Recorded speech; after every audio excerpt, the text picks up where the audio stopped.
Voilà, alors bonjour. Ici, on va journaliser une écriture pour laquelle il n'y a pas que deux comptes qui sont concernés. Donc, je ne peux pas faire une écriture appelée simple, mais plus que deux comptes. Ici, il y en aura trois, on le verra. Et par conséquent, je dois faire ce qu'on appelle une écriture multiple. Alors, comment est-ce que je m'y prends? En lisant la donnée, je vois déjà que j'achète un véhicule.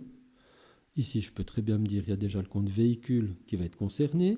Je paye un acompte de 10 000 francs en espèces. Ça, c'est la caisse.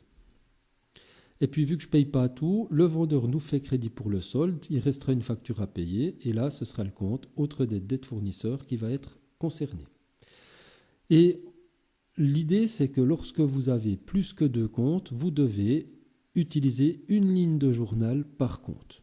Alors ici, si on regarde un petit peu comment on va procéder pour savoir où positionner ces mots, eh bien, si j'achète un véhicule pour 40 000, forcément, j'aurai plus de véhicules pour 40 000 francs, et ces 40 000 francs vont tout naturellement apparaître ici, à gauche, du côté débit du compte véhicule. Vu que véhicule est touché à gauche, dans mes colonnes de journalisation, je vais noter véhicule à gauche, et dans les colonnes de somme, je vais noter 40 000 francs à gauche.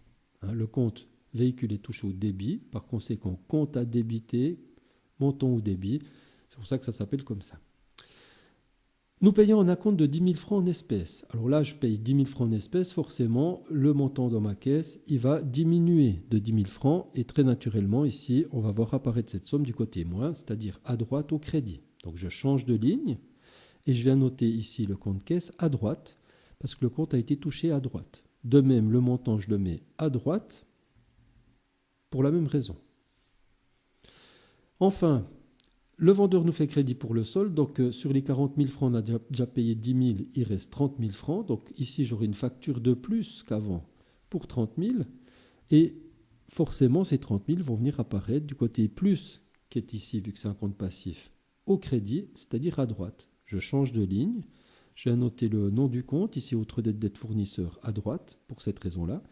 Et les 30 000 francs, je les note aussi à droite. Pour voir si j'ai fait juste, eh bien, je regarde si tous les montants que j'ai mis au débit, correspondent à l'ensemble des montants que j'ai mis au crédit. J'ai bien ici 40 000 francs et 40 000 francs, mon écriture, elle joue. Donc, on met un compte par ligne et on le positionne en fonction de où le compte est touché par la somme. Si on prend un deuxième exemple vite fait, alors ici, ce deuxième exemple, ce serait des clients qui payent leur dû en nous versant 2 000 francs sur notre compte postal et 500 francs sur notre compte bancaire. Alors ici, à nouveau, on pourrait se dire il y a le compte créance client. Ensuite, compte postal, c'est le compte poste. Et le compte bancaire, c'est le compte banque.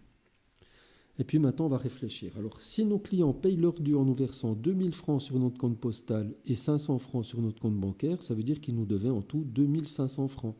Par conséquent, le compte créance client voit sa valeur diminuer, vu qu'ils nous payent, ils nous doivent moins, pour le montant total ici de 2 500 francs, qui apparaissent ici bien sûr du côté moins, à droite, au crédit. Donc première ligne, je vais noter créance client, à droite, et les 2 500 francs à droite. Je change de ligne pour traiter la poste. Alors, si je reçois de l'argent, 2 000 francs à la poste, forcément, j'aurai plus d'argent à la poste pour 2 000 francs. Et tout naturellement, ce montant, il va apparaître à gauche, au débit, du côté plus du compte poste.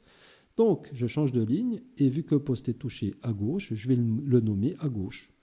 Et son montant, je vais le mettre à gauche également, 2 000 francs. Puis enfin, banque, je vais toucher 500 francs. Du coup, dès lors, mon compte banque va voir son montant augmenter de 500 francs, qui vont apparaître du côté plus, à gauche, au débit. Donc je change de ligne et je note à gauche, vu que le compte est touché à gauche, le mot banque. Et dans la colonne de gauche des sommes, je vais mettre les 500 francs.